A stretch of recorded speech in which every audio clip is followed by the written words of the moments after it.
The Downtown Rams podcast is brought to you by Rams On Demand, Seat Giant, Vibe 305, and RWO, Rams World Order.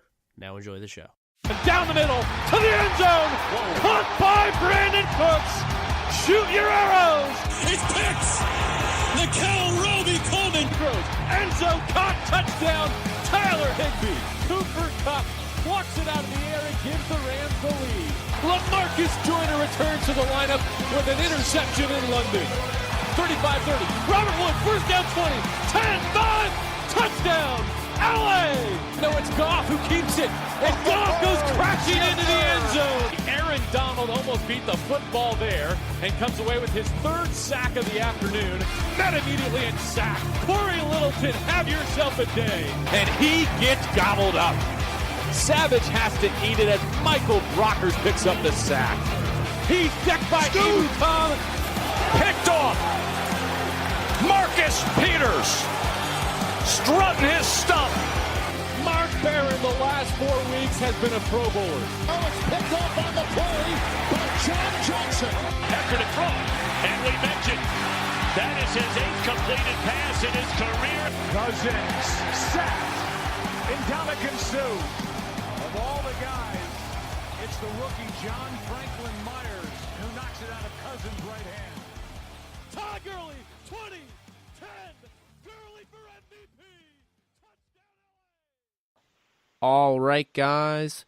This is the Downtown Rams podcast, episode 175. I'm your host, Jake Ellenbogen. Joining me is Alexis Kraft and the legend Rams quarterback, Jim Everett. He joins the podcast again. How's it going, everyone? Jim, thank you so much for coming back on. I'm excited to talk ball with you. Hey, Jake, Alexis, it's good to be here with you, and what a fabulous season to be able to wrap up with the Rams, and you know, they're already starting with the free agency of 2019, and I mean, it's an exciting time. I don't know where you want to start, but I mean, there's so much to cover, and so little time to do it. Exactly. You know, as you mentioned, it's been a great year, and you know, kind of a bit of a crazy offseason so far. So, you know, Jake, I'll let you pick where to start because I couldn't even, you know, pick what to talk about first. We could go in chronological order, and I guess, you know, kind of going back to the playoffs and, you know, the Super Bowl, because I want to get your take, Jim. You know, we spoke much before that, and, you know, that's really, I mean, I told you that. I'm sure you kind of agreed. I mean, this is a team that I felt was definitely going to make the Super Bowl. You know, unfortunately, they didn't win it, and I had the weirdest feeling because it was almost like I was so thankful for the season that they did and so grateful. After 2 years ago, they went 4-12, that even though they lost, I still felt like, you know, a bit of accomplishment that they got there. But what was your overall take on, you know, watching this team kind of prevail, you know, in certain circumstances, going to New Orleans, you know, beating Dallas, a team that really brought in a lot of fans, and made that kind of a 50-50 environment at the Coliseum, and then, of course, you know, just, you know, going to the Super Bowl and really having a chance to win that football game? Well, I mean, you go back, I think we talked halfway through the season, and, you know, they had that Mexico game moved to Los Angeles, and we had some diversity happen within the city. And the Rams showed such heart to be, you know, win that game against Kansas City in a record score.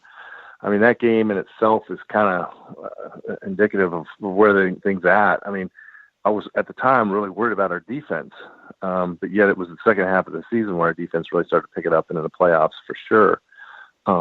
But you know, I think there was an injury to Cooper Kupp that later on in the season hurt. I think there was an injury to Gurley, if he wants to admit it or not, that hurt.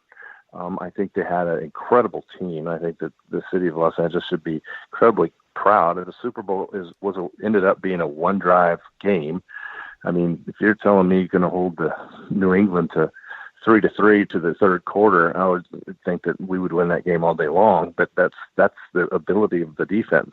I think Wade Phillips had a great plan. I think But I also think Belichick had a great plan to shut down McVay, and I think you're going to see those matchups year in and year out because they've got to figure, McVay, had to figure out, that corner defense that Belichick was throwing at him, and then he blitzed.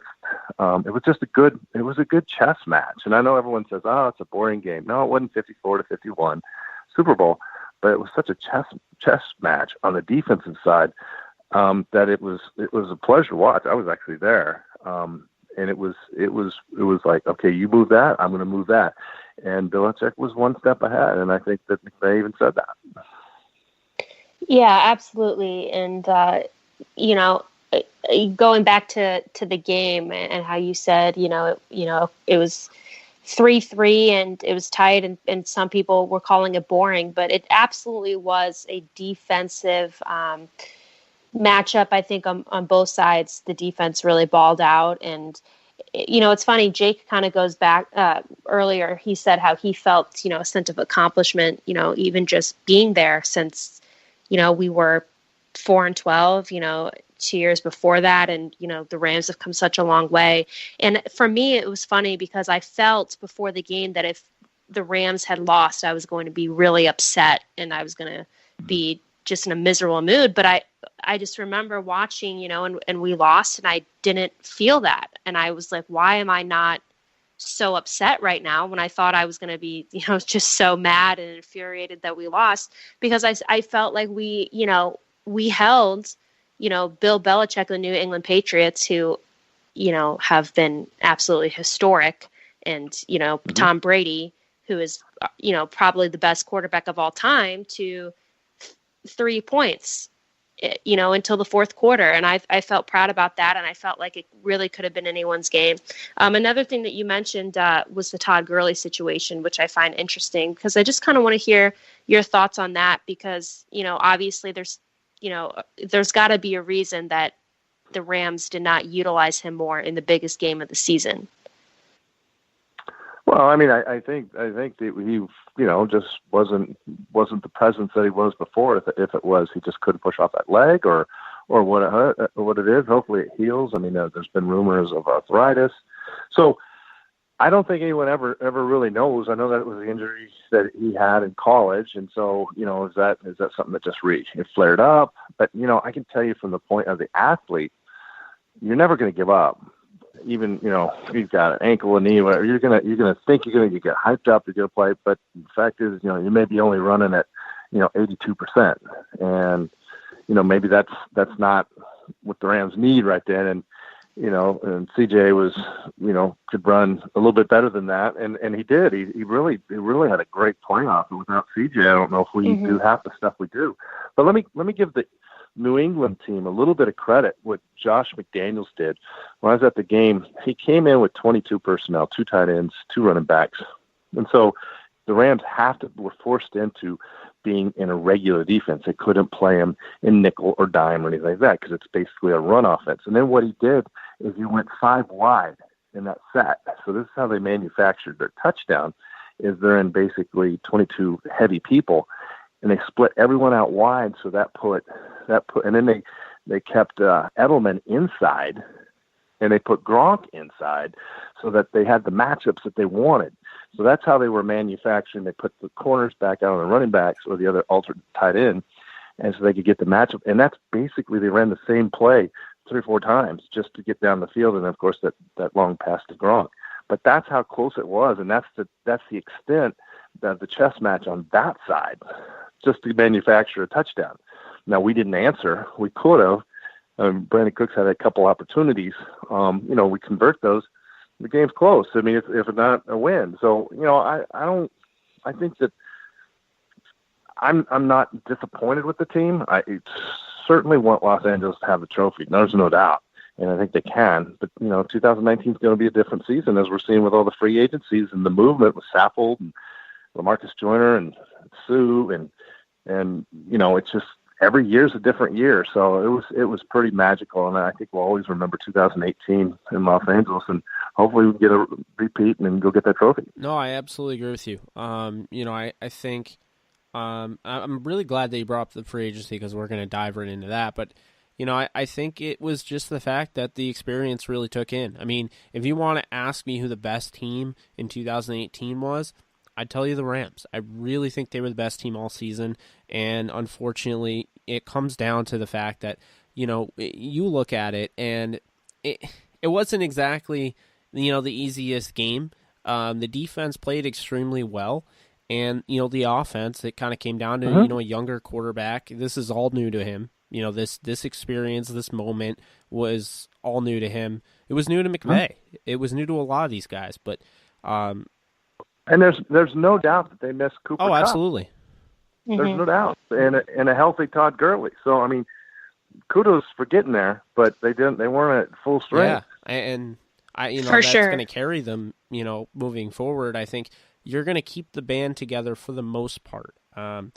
They did just make a bunch of, tenders to those guys. They're bringing back exclusive rights for agents. And there's, one of those guys that I really like.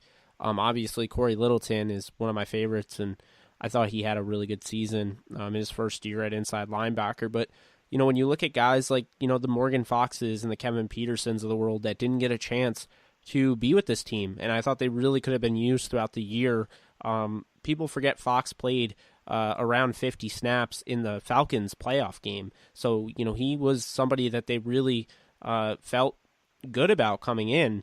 And, I don't know where his role will be, especially with, obviously, Sebastian Joseph Day and John Franklin Myers, two guys that they like a lot that they drafted this past year. But, those RFAs and those exclusive rights free agents are definitely guys to look out for. But I just want to get your thoughts, because this was kind of a polarizing move by the Rams to bring back Dante Fowler. And, to me, I think it was really a no-brainer. You look at the 25-year-old, pass rusher that was a former third overall pick out of Florida.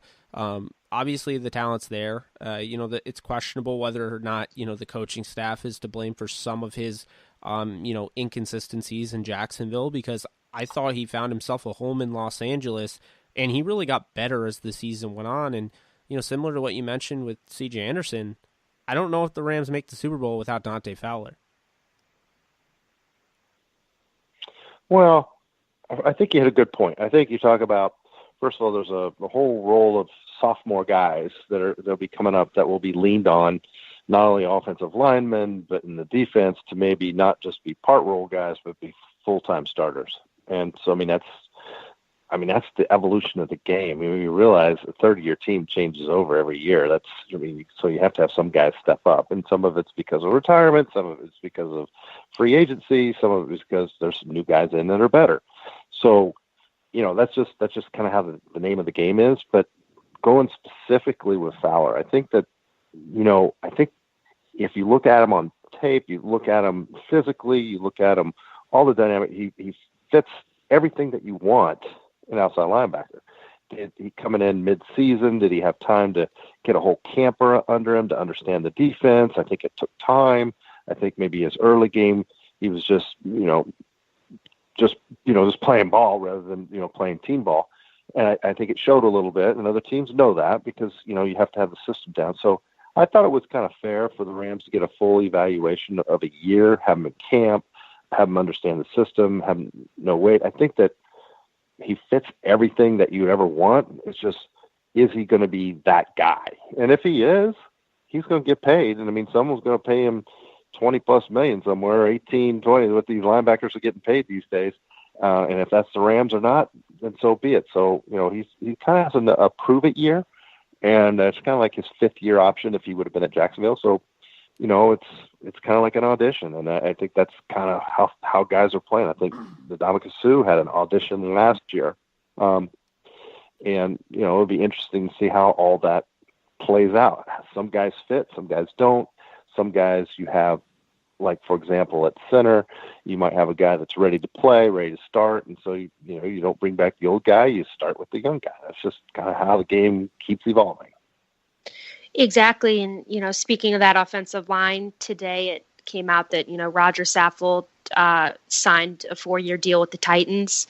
So, the Rams lose a key part of that offensive line. Do you think that the Rams are going to look at some guys like maybe Joseph Noteboom, who they have already to fill Saffold's spot? Or do you think maybe at that 31 spot in the draft, they look at what guards or offensive linemen are on the board and maybe they look to draft a guy?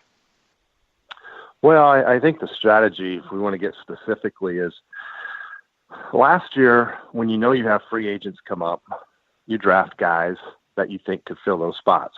And that's what they did. They knew their center could be getting older, could be free agent. So you draft, center guard types. And Noteboom was a tackle, very athletic, so it could translate to guard. Then you get a bunch of practices. So if you look at the offensive line this year, who are the guys? Well, Whitworth may retire next year. He didn't this year. Will he next year? I mean, he could or he could not. So I would think that when you're looking at offensive linemen, I think your biggest need is going to be probably a left tackle at some point in time. A guy who can be, Noteboom could be that guy. But I think at pick 31, if you're going by the recipe that I've seen less do, is you look at the guys that are going to be free next year. It could be a cornerback. Both, the cornerback situation for us is solid, but I don't know if it's solid for 2020. So those are the types of things you look at. You look at the contract, you look at the need, you look what's best available. So it's kind of hybrid. Maybe back in our year, it'd be like, take a best available guy. Now it's like, well, take the best available guy at a position a free agent's coming up at. So I think that's kind of the hybrid look at the draft. And so I think the obvious need for the Rams would be, if we're taking that recipe, would be offensive tackle. Also, the recipe would probably mean a defensive tackle, and that might be immediate starter type. Maybe 31 as a defensive tackle, and then you pick, corner and left tackle a little bit later, so one that you can help coach for a year. I think offensive linemen usually like to have a year under their belt to understand the system, because that's a big leap for offensive linemen, especially with today's offenses in college. What they're doing and then what we're doing in the pros is a little bit different. So I think it's a bigger jump for that than a specialty position.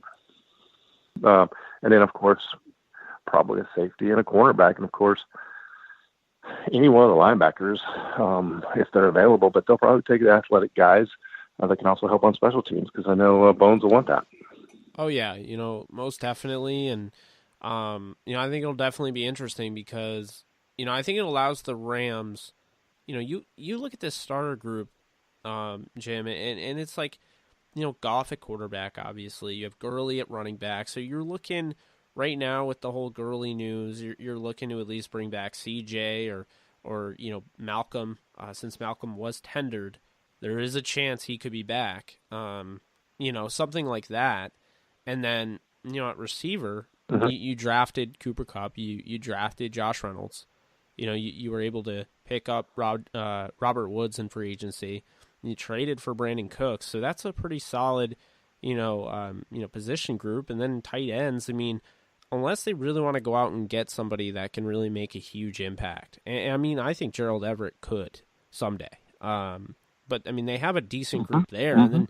Really right now their offensive line is kind of just, it's a question mark because they're guys that haven't had experience, in those spots that you would pencil in. But then when you look at the defense, right now it'd be Brockers, Donald, and, John Franklin Myers on the defensive line. Linebackers, basically it's Kaiser and Littleton penciled in, and then you look at the guys on the outside, it's probably Fowler and, Samson Ebukam, and then corners are the same, really. Safety, I think you upgrade at safety. That's the craziest thing is I don't know how much worse the Rams have gotten. I don't know how much better, because right now if they don't do anything, they're going to have to hope that, somebody can really pick up the pace for, losing somebody like Saffold. And I do think that, Brian Allen has a chance to be an upgrade at center. I do think John Sullivan has kind of hit that age in his that spot in his career where his age is up there, and he used to be, great. I think, it was obvious against 300 plus defensive tackles that he was having some difficulty. There's no doubt. And I don't think and talking about Patriots, 340 pounds. So, that's kind of, that'll clog up the middle a lot. And I don't know a lot of men that can handle 340-pound other guys. But I mean, you got to be able to, you know, you got to have maybe some youth and some size to you. And both John didn't have any one of those two. So I mean, I could definitely see that happening. One of the guys that we haven't really talked about is John Kelly, and running back for Tennessee, and be a second-year guy. I like him. More of a third down back type guy. I think he'll understand the offense. I don't think they trusted him last year, and why they brought CJ in, being a rookie in that offense, and all the adjustments you need to make, especially when you're playing like a Belichick and all these other playoff caliber teams. And so that's why I experienced. But I like him having another year. I know I wouldn't overlook him as a possible role player. That could be, really pretty dynamic. Yeah, absolutely. I actually, I was a guest on a podcast about a week and a half ago called The Coach and the Don, and the host there really likes John Kelly as well, and asked if he thought that if I thought that the Rams would hold on to him. And I do think that the Rams will and should hold on to him. I think it's a little bit unfortunate for Kelly because I think he kind of, with Gurley and then Anderson and Brown, he obviously kind of got moved into that fourth string running back spot.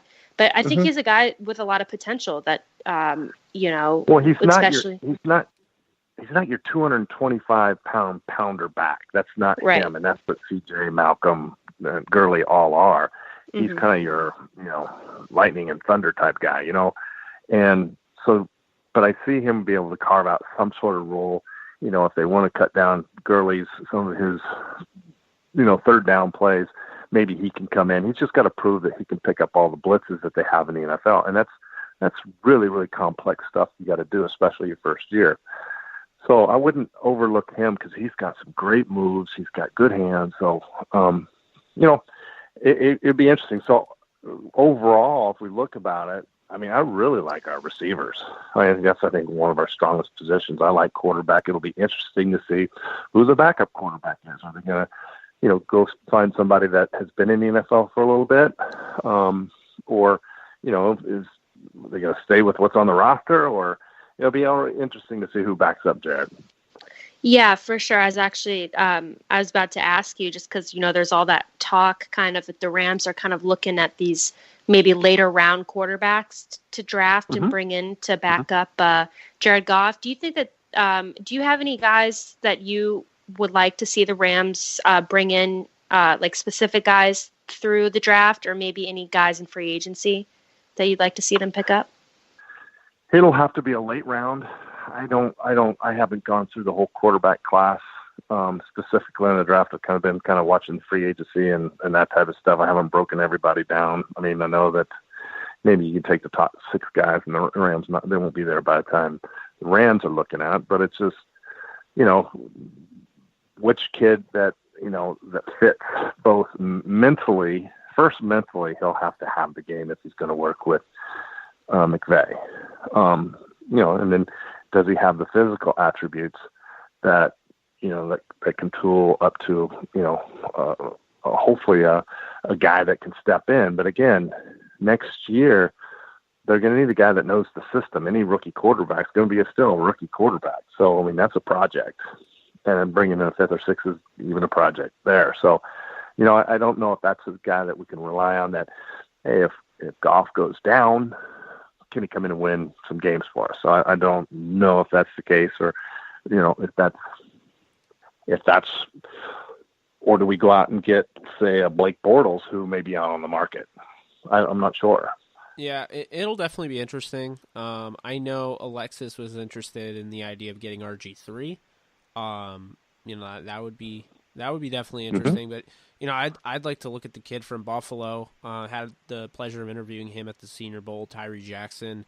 I like Gardner Minshew as well, another guy I talked to. I even like Trace McSorley. He gets a lot of flack, but he's got a decent deep ball. I like his heart. I mean, the dude, he played for Penn State, got a lot of flack, obviously, for not being the biggest quarterback and not being the most deadly accurate quarterback. But I mean, he won a lot of games there, and I thought he really commanded the huddle well during his week in Mobile, and he's somebody that could be like a Taysom Hill type of player. So now you add another kind of interesting dynamic to special teams and maybe even your offense. And then I really like. Yeah. Well, let me tell you one thing when you're looking at quarterbacks. It is really, really tough to teach accuracy. Yeah. It really, I mean, there's a lot of things you can teach. There's a lot of strength training you can do. There's a lot of this and that. There's a lot of mind work you can do. But when you're throwing and you're playing against someone like, for example, who throws darts well, it's really tough to be a great dart thrower if that's not your niche. Anyone can hit the board, but you got to hit bullseyes. In the NFL, it's a premium because if you don't hit bullseyes, you have incompletes or interceptions. Yeah. So one of the things that I rank looking at quarterbacks is their accuracy. And let's look at Jared Goff. That was one of his key things that he could do. He can be in different body positions. He can be in whatever, and he's accurate as anybody on the planet. Other guys want to just rip on Goff because he had one rookie year, but every year you're seeing the ball get fit in smaller windows, and it's just the amount of confidence he has throwing it. So those are one prerequisite I would have on any quarterback coming out is accurate. Ryan Leaf did not have accuracy. He might have all the other components, but if you don't have accuracy, you can't be a quarterback in the NFL. Yeah, or you can be a marginal. Well, another thing that I also look at as well as accuracy, obviously, but I look at, can you throw the ball with anticipation? Because the anticipation throws, those are the ones that like the big guys in the draft make, and that's kind of my issue at the top of the draft. If you're looking for a franchise quarterback, I think Kyler can do it. I know Haskins can do it. I don't think Daniel Jones from Duke can do it. I don't think a lot of the guys can do it. I know Tyree does it at times, but again, I think that's always the thing that kind of separates the quarterback class, because when you look at somebody like Jordan Ta'amu of Ole Miss, I mean, even just watching him throw at the combine, I like the guy, but they even pointed it out. He's a guy that throws to where the receiver is and not where the receiver's going to be. So guys like that normally struggle in the NFL. And I'll tell you right now, if I could have any backup quarterback in the league, I'd trade for Kyle Sloter of the Minnesota Vikings, because I think he's going to be somebody. I mean, if the Patriots get a hold of him, watch out. Just remember that name if you don't know who he is. Well, I believe we still have Brandon Allen signed for a contract, so I have a feeling because he knows the system from last year, he would be the guy that could be understand the system and not be a rookie. That's also true. And hopefully understand the system well enough to be able to be the stopgap between, let's say Jared Goff goes out with an ankle for a quarter. We need to be productive, and can Brendan Allen do that? So, or you bring in somebody else that doesn't know the system that has to go through the learning curve. And so, I mean, that's the stuff that has to look at. But, if you're looking at your backup role, you need somebody that could come in, help your team win in a short-term position. And who is that guy? For me, it was Mark Herman. And thank God we didn't have to use him that much, but he was very cerebral. He helped on film. He had experience. It was very helpful. So you can't overlook that as, what do you want in your quarterback room? Jared, I get, has some experience. That's true, but it wouldn't hurt him to have experience next to him. Maybe that's what Mannion was, but I don't think he has game experience, Mannion. It'll be interesting to see where he goes, by the way.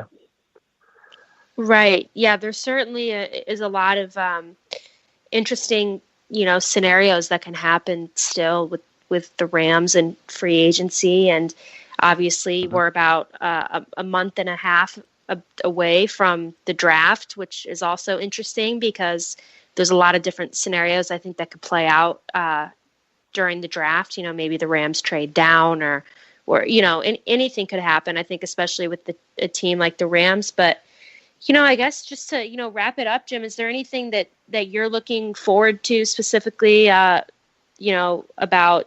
the rest of free agency or the draft or this upcoming Rams season? Well, I like the fact that they made a commitment with Fowler and shored that part up. I really think the defensive line, I know Brockers is there, I know Aaron Donald's there, but they do need some rotational guys, and youth would not hurt that group. And a true nose tackle, a true 340-pound nose tackle that just didn't get blown out of the way, because one of the Achilles heels for the Rams defense was run defense, and I think that was the thing about Sue, who's more of a three technique, and Donald, who was more of a three technique. We really didn't have an anchor in the middle, so I really hope that gets addressed. And so that'll be interesting to see how that goes. And I just think that it'll be a fun time. Every year there's an injection of youth on the team. I mean, that's what keeps things young, fresh, new, and it happens with every team in the league. I think that, you look around the league, I see the Cleveland Browns doing all sorts of stuff to improve their team. I mean, look at a team like they didn't win a game a few years ago, and now they're just loading up with everybody. So, I mean, and then you take that with the combination of Baltimore getting rid of everybody, Pittsburgh getting rid of everybody. Now, who's the favorite over the AFC in that division? Might be the Browns. It's amazing. Yeah, you're not kidding, especially after the Odell Beckham Jr. news, and it looks like they're not done. From what I saw, it looks like they have a replacement already for Jabril Peppers. So, I mean, they are clearly going for it all. But one last thing I want to ask you, Jim. This is the big one with the draft. We talk about Sean McVay's first year. Obviously, the pick goes to the Tennessee Titans due to the Jared Goff trade, and then the next year they traded away for Brandon Cooks. Does Sean McVay finally pick in the first round? Is this like it's my percentage of guessing? Whatever you feel comfortable with. I think if the guy's not there that they don't want, I think they trade out to the second, pick up another pick, and injection of youth continues. Yeah, I get so that. No, I don't think it's guaranteed that we pick 31. Yeah, I mean, if they can pick up a 2 and a 3 or whatever it might be, or if someone wants to move up because they want that quarterback and they want to give next year's one or so, you never know what happens. I mean, that's why it's the draft. That's why I kind of laugh at all these mock drafts. We're gonna have, okay, but you don't even know who's going to be playing on your team with free agency first, and you're doing a mock draft. I mean, like, you're jumping the gun. You don't even know what your needs are because you might get those filled in free agency. So, before this free agency, though, we'll see what veterans they bring in and what, positions are available. But I can guarantee when you look at the draft and look at Les Snead's kind of MO, the guys he's going to, no matter if we have the first round pick or we don't, and we move back, or they might have a guy that they really are targeting, they move up and get him and use one of our three comps to get him. You never know with Les, and that's one of the great things about having a guy that's active. There's no doubt that he should probably get an award for active management because he has been active, and McVay's not afraid to pull the trigger on guys that he knows loves football, loves the game, is a student of the game, and can be good in the locker room. I mean, he has a knack for picking those guys out. For sure. Yeah, there's certainly, it's interesting, and I'm excited. I always get really excited around this time, as I know most football fans do, because there's just so much that can happen. And I think, as Rams fans, we're in a cool spot because we have a good team who I think is looking to get some more key pieces. But, Jim, I just want to say thank you so much for coming on, because this is actually, this is my first time talking to you. I know you've talked to Jake before, but it means a lot, and I'm a big fan, and I love seeing your takes and following you on Twitter, and I'm sure you know this, but you're welcome back on the show anytime you want. You just have to let us know, and I know people really love tuning in when you are on. Oh, that's so nice of you. And Jake, I think having Alexis on is fabulous, don't you? Yeah, honestly, I'm really lucky because Alexis honestly didn't come on until after the Super Bowl. So I reached out to her, and I'm lucky that she wanted to write for Downtown Rams and then have the kind of the the ability to kind of come out and be like, hey, I also like to be on the podcast sometimes. So gave it a shot, and she's pretty good at it. Good. I think it's a good mix-up. And all I know is if you ever want a few takes that you were talking about, Alexis, go on Twitter and go at Jim_Everett. Give me a follow. Take some of the stuff I say with a grain of salt because I'm all over the board and usually having fun with it. Try to keep it to football, but sometimes some of the humor stuff is just too funny not to post. Like for example, who would have figured March Madness is now free agency in NFL?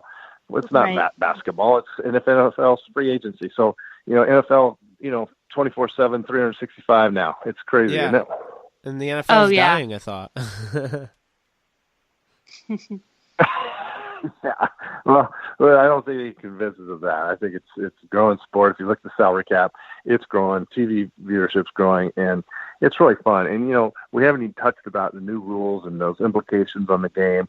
I think it's been a plus. I really like to see the guys a little bit safer. And I know it's a tough, some of those calls on the quarterback that are iffy, but it's much better than during my era where we got totally blown up. I mean, it really is. Yeah. No, I definitely hear you there. Any last thing you want to shout out before you go? No, I'm just saying, I think that I'm doing a little bit of work with NFL alumni and trying to support the guys. I know there's a collective bargaining agreement coming up, and I know there's some pre-93 guys that we want make sure that we help with some of the retirement stuff. So just the normal stuff like that. But other than that, it's just, enjoying the time, enjoying the Rams, enjoying Los Angeles. I think it's a fabulous time, especially, the stadium about ready to get going and the whole momentum that we've had. It's been a good run, and hopefully let's just keep going. For sure. Couldn't agree more. Yeah. Thank you so much, Jim. Okay. Thanks, Thank you. Take care. Talk soon. Bye-bye.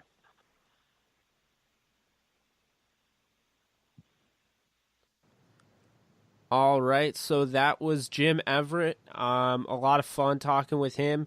Alexis, we have a lot to talk about because all this stuff is breaking while we're basically recording this podcast. And, just recently, it was actually just reported that Dee Ford is now the newest member of the San Francisco 49ers after the Chiefs and the Niners agreed to a 2020 second-round pick in a deal, and it looks like Ford, 5 years, $87.5 million for San Francisco. What are your thoughts on that?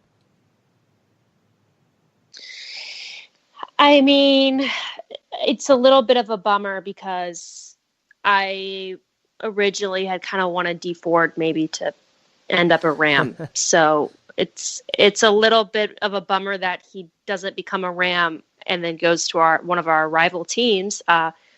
But, I guess good for him. He got paid. I think he's a great player. San Francisco certainly is looking to bring in a lot of new guys and kind of rebuild. But that's not what I'm most interested in right now, Jake. I know. What I have been popping off about all night. You're not very happy about it. Being the NFL fan you are. I mean, the New York Giants have traded Odell Beckham to the Cleveland Browns. What the hell is happening, Jake? What I am so, and I obviously, and my second favorite team is the Giants. You like the Giants as well, right? I mean, we've kind of talked about that. You live in New York. Okay, like is a strong term. I respect them because they decided, and this is my entire reason, Alexis, they actually annoyed me for the longest time living in New York. And they went out, and everyone was saying they have to draft a quarterback, and they're like, no, Saquon Barkley's our guy. He's number one on our board, and we're taking him.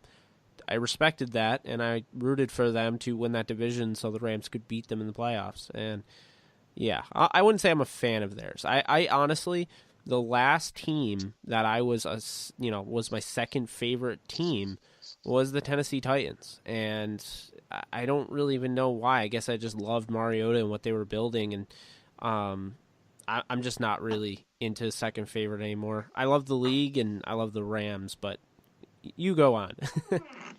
Well, I'm happy for you, but me, my grandfather's from New York, and I've been a Giants fan. They've been my second team since I was a kid, and even if I wasn't, I still think this trade is just atrocious. I think what's so concerning to me is that the Giants are a team that they were so close. I mean, I know it's really rough right now, but you look, they have, like you mentioned, they got Saquon Barkley, they had Odell Beckham Jr., they had Evan Ingram, who I think is a really underrated tight end, who I like a lot.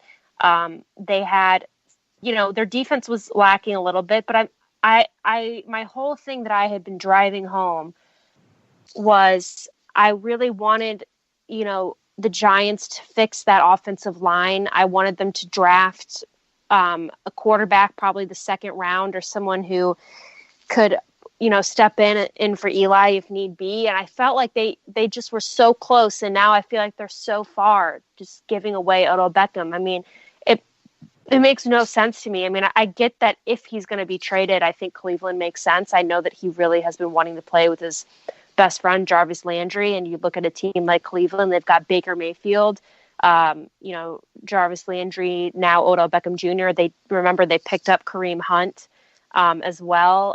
David Njoku, that tight end.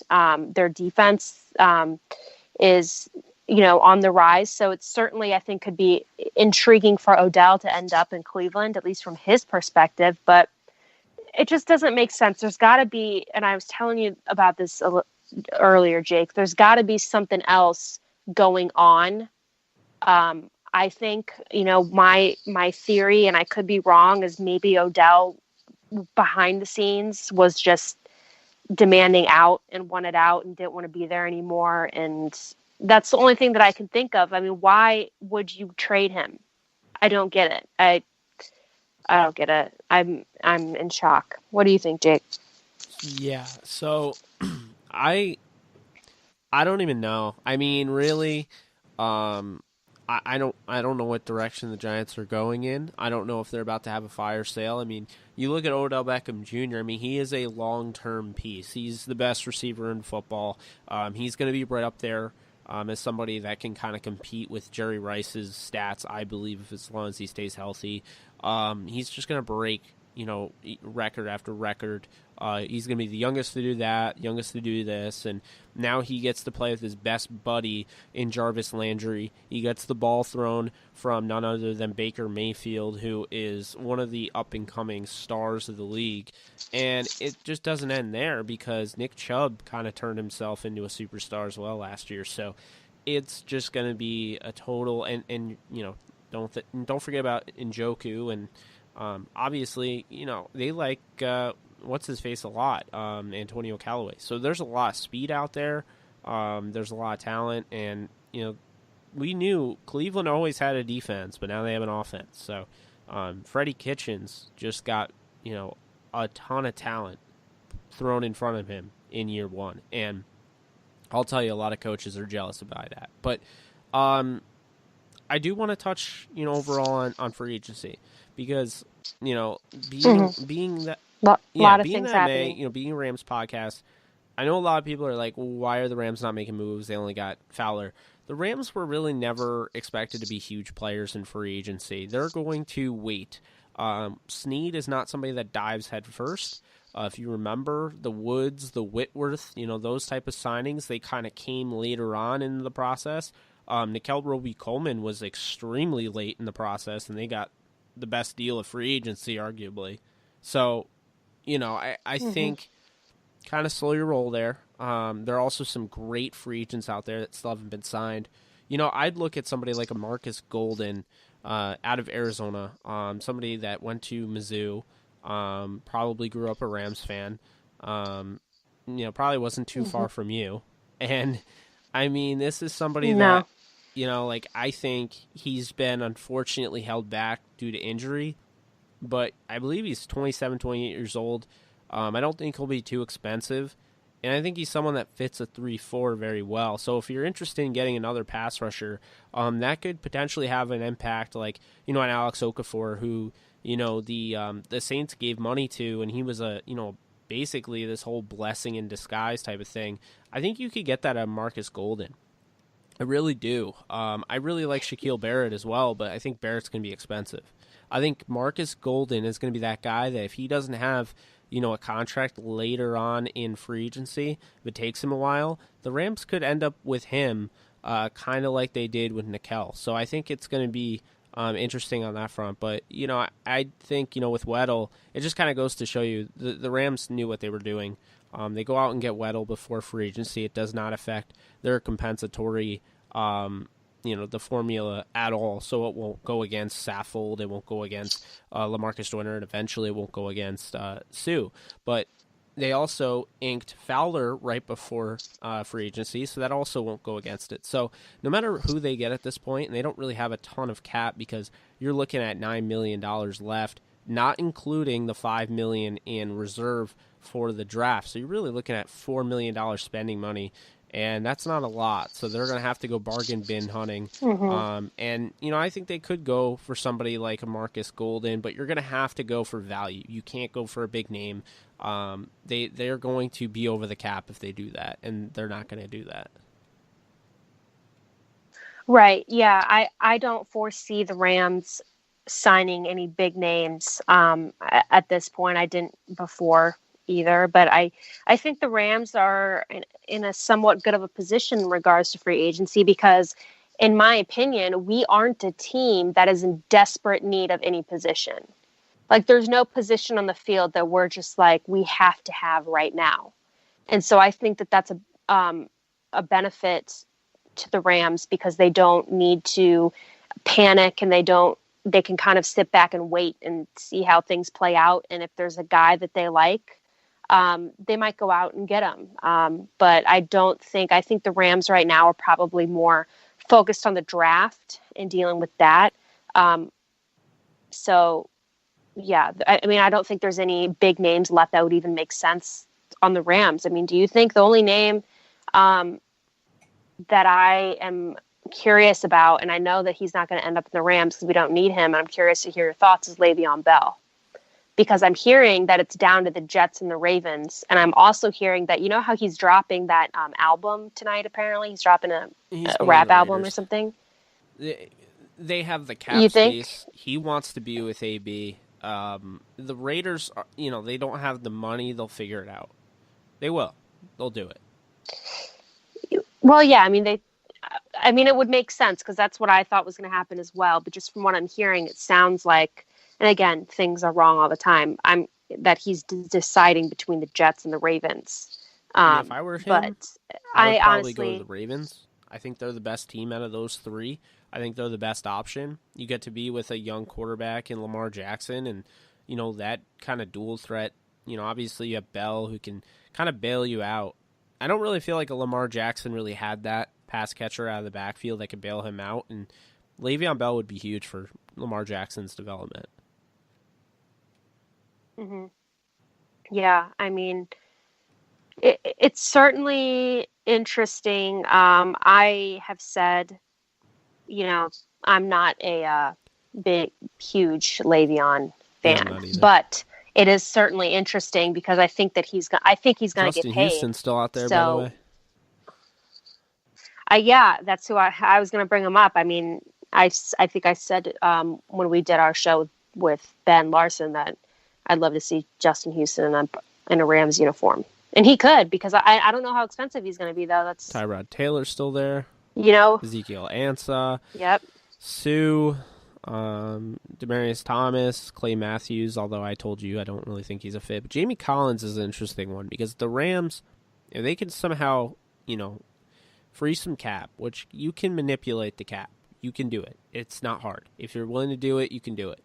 I think Jamie Collins would be very interesting, putting him next to Corey Littleton. Timmy Jernigan, Jim mentioned earlier in the show, Timmy Jernigan would kind of fit that need that he was talking about, that nose tackle. I also think Danny Shelton would, a guy that I would love. Corey Leggett's an interesting one. Nick Perry just got released. And Nick Perry is somebody that was getting paid $8 to $9 million per year, but I think he'd make sense for the Rams, and he wasn't expecting to hit free agency, so he could be another one of those guys that kind of signs for cheaper than you were expecting. There are some other guys, obviously. TJ Lang, if you're looking for, a plug-and-play guard coming off a bad year. Andre Branch. There are guys. Brandon Marshall, although I thought he was signing pretty soon. So, I think... Mm-hmm. I don't know. I thought it was interesting. The Steelers got themselves a cornerback in Steven Nelson, so that'll be really interesting there to see what they do. Because, what the Steelers is, they drafted Artie Burns in the first round, and he didn't pan out. And, they're really dealing with somebody that was kind of a Rams reject in Cody Sensabaugh. So that was really what they were dealing with, as well as Joe Hayden. But, I think that was interesting. Bringing in Steven Nelson really didn't get talked about. But I think Cleveland might up the ante, because I mentioned it, when we were interviewing Jim that I saw. I don't know if it's Earl Thomas or Clinton Dix, but it could be. And if it is, that could be scary. I'm hearing it's going to be Earl Thomas in Cleveland. Wow. Can you imagine? And it's it's just so funny. And I talked to you about this earlier, how I'm shook to my core about Odell Beckham getting traded. And for an hour, I'm so livid. And now I'm like, but do I buy an Odell Beckham Cleveland Browns jersey? Because they're going to be so fun to watch, and that's what kills me. And, I think for me, I'm more just kind of wondering what happened, to get him there. I just still don't think that if you're the Giants, you trade the greatest wide receiver in the NFL for nothing. There had to be something going on. But, at this point, I guess it doesn't matter because it happened. It sucks for Giants fans, I'm sure. But for Cleveland Brown fans, I know that they're hyped. Baker Mayfield, I'm sure, is hyped. It's going to be interesting. And, I jokingly tweeted out a little while ago, I said LeBron James is interested in being traded to the Cleveland Browns. Oh, look at you. But,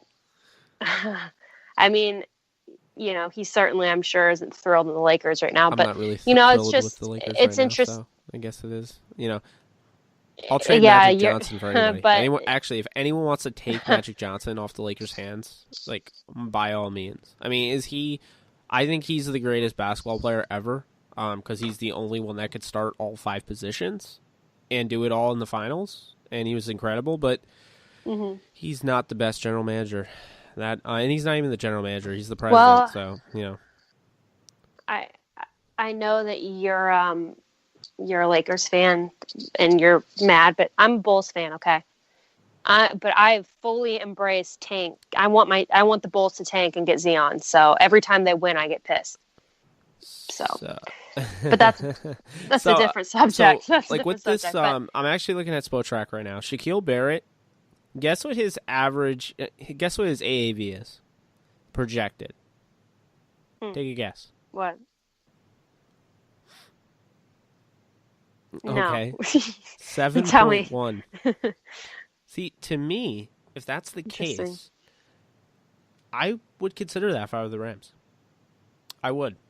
And if that's the case, honestly, then that probably tells you that Marcus Golden's looking at $4 million. And I would also 100% consider that. I would look...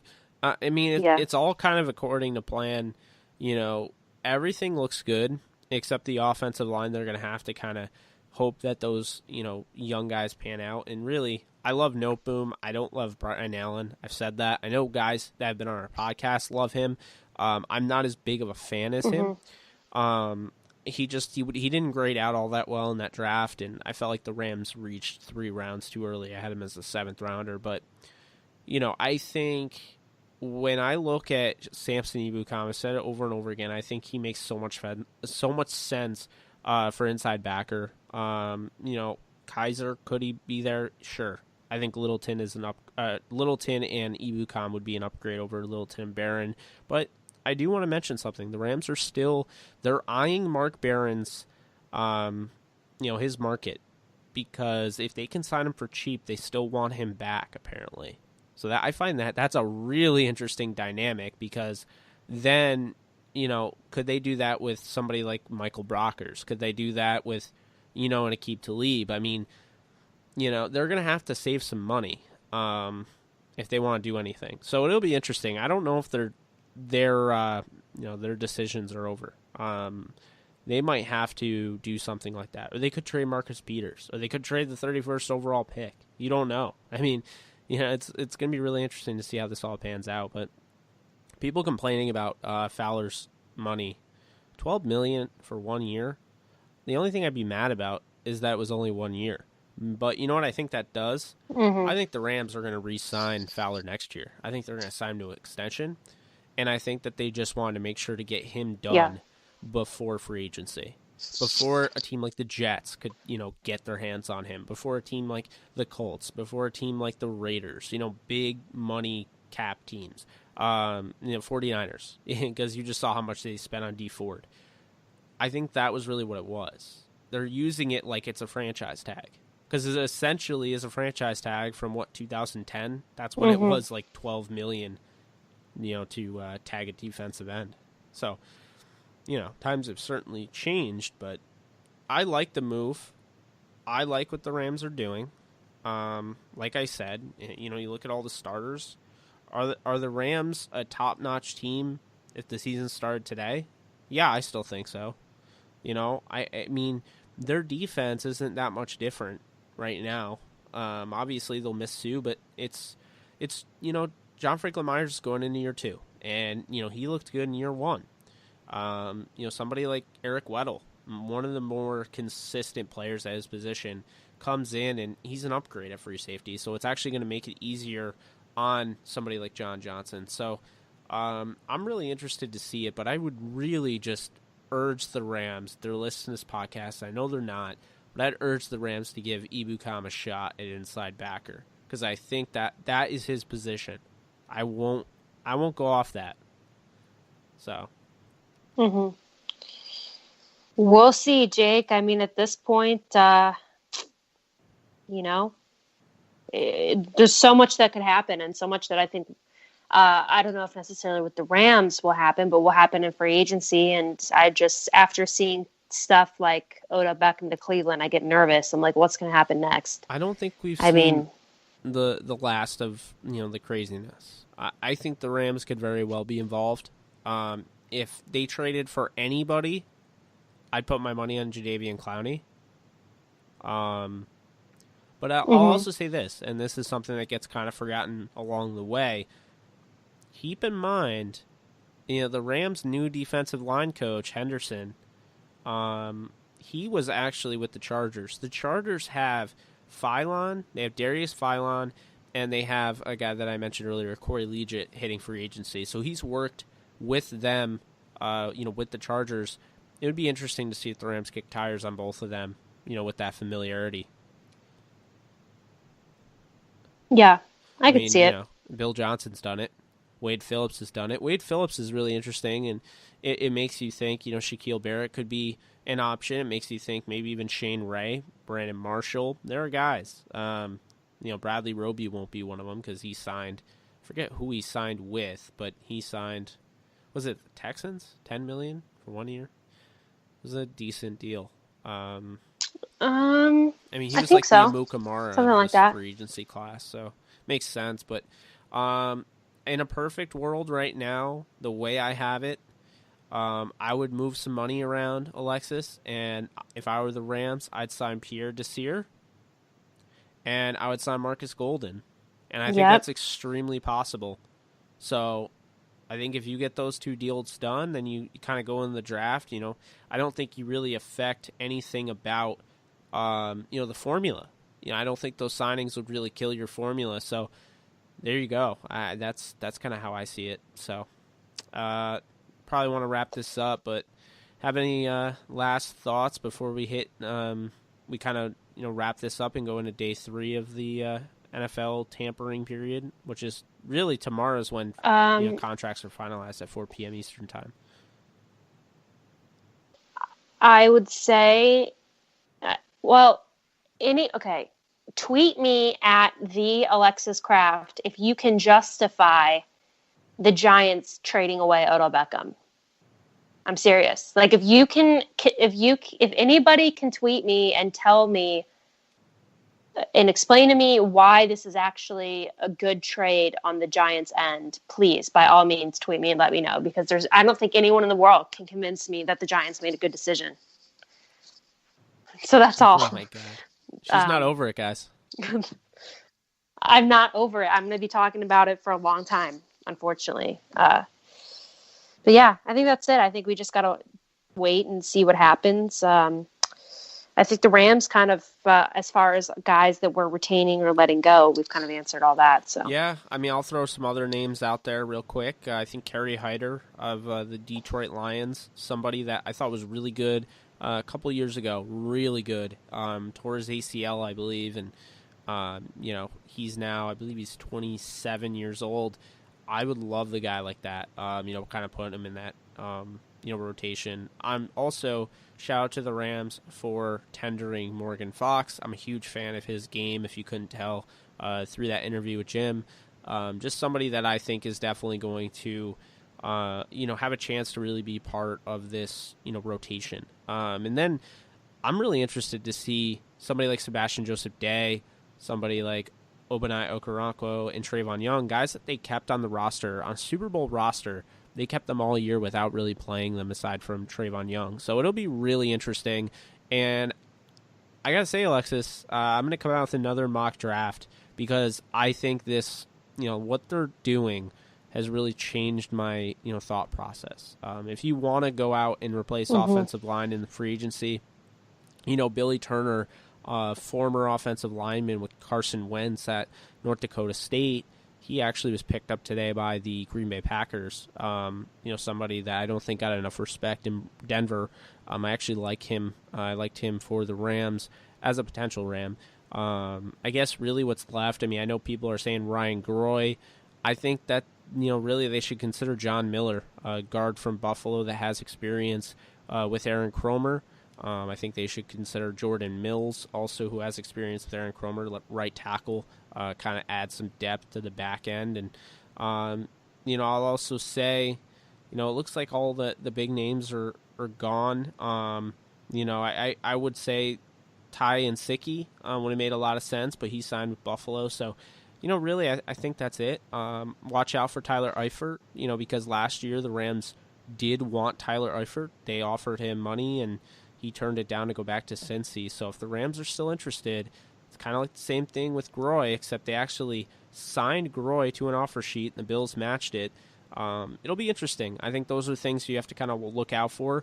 I think I'm leaning towards Dalton Reisner with the Rams' 31st overall pick if he's there. I think that's kind of where I could see them going. I think they're going to fall in love with this guy the way we did on the podcast. He just makes so much sense. You kind of put him in, and then you move Blythe in at center. I think you win the offseason because really now you have Noteboom, who I thought played really well when he came in, and then you have Reisner, who can play every position really on the offensive line except for center, and I'm sure he still could probably play center. So I don't know. That's kind of how I look at it, and I think drafting a developmental free safety, developmental corner, and then going after a linebacker, and then maybe getting another edge guy and some interior defensive line help. But really, the Rams don't have true needs at any starting position anymore, because needs are like when you clearly don't have anybody that can be a starter. They clearly believe in Noteboom, and they're saying that they believe in Brian Allen, and they draft him in the 4th round, so I got to give them more credit. I do think that they kind of like him more than I would, want them to, just because I'm not as high on him. I hope he does extremely well. I wouldn't root against a Ram, but I'm just not as high on him. So I think those two guys, and then, I think it'll be interesting with Kaiser to see if he kind of takes over a starting role or if they draft somebody. But I think that's about it. Alexis, why don't you tell our listeners that are listening to the Downtown Rams podcast on none other than the Downtown Sports Network, what we have in store for them, because we do have a lot of podcasts, that just signed on. Yes. So if you guys haven't heard already, we have Jake and I. So Downtown Rams obviously is staying the same, but it is now part of the Downtown Sports Network. Downtown Sports Network is basically a large group of podcasts for all sports. So NFL, Major League Baseball, hockey, what am I missing? Basketball, NCAA, golf, really anything. There's now a Downtown Sports podcast for it, hopefully, because we have how many, Jake? We've got like 20 teams now over. Yes, so we're at 24, I believe now.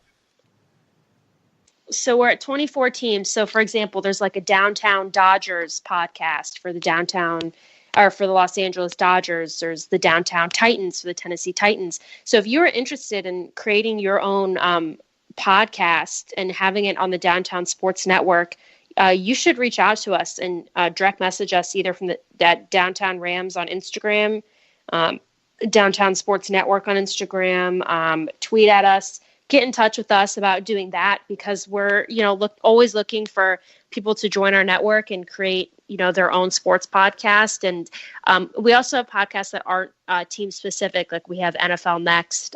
We have Jabbering with Gibbs and Walker, and just different stuff going on. So if you want a podcast, no matter.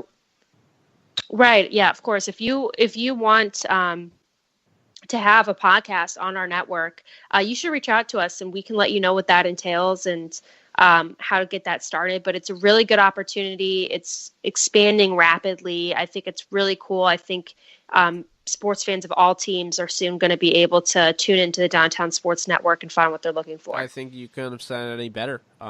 That's really the goal. We just want to, have a podcast out there, not just a podcast. We want a really, really solid, rock solid, informative, with humble opinion, and we just want a great podcast for all you guys to listen to, because you might love the Downtown Rams podcast, but say you want to talk Dodgers, and you want to listen to Dodgers talk, you LA fans out there. Well, we actually have a Downtown Dodgers, or Crimson Tide fans. We just brought on Crimson Tide, Downtown Tide. It's just, we don't want to stop at just one thing. And there are people like, oh, this is an all 32 thing. No, this is an all 300 whatever thing. We're fine with any podcast that involves sports. And Alexis and I kind of broke that rule, because also what's coming on the network and already has come on the network is the halftime show. And if you haven't checked that out, it's basically if you like us too and you want to listen to us talk about something other than football, we put out a podcast just recently. It was our debut, and we talked about our top 5 favorite movies for about an hour. It won't normally be that long, but we were kind of rolling there. So check all that stuff out. For Jake Ellenbogen, she is Alexis Kraft, and this has been episode 175 of the Downtown Rams podcast. Hope you guys enjoyed. We'll be back very soon. We got some interviews planned. Joe Curley is definitely going to come back on very soon. Love the guy. Miss him. Obviously, it's a busy season for him, so we'll be happy to have him back, and we'll have some fun this offseason. So keep it at Downtown Rams for all your Rams information, and keep it with the Downtown Sports Network, because we just are growing every day. So thank you so much, guys, and take care.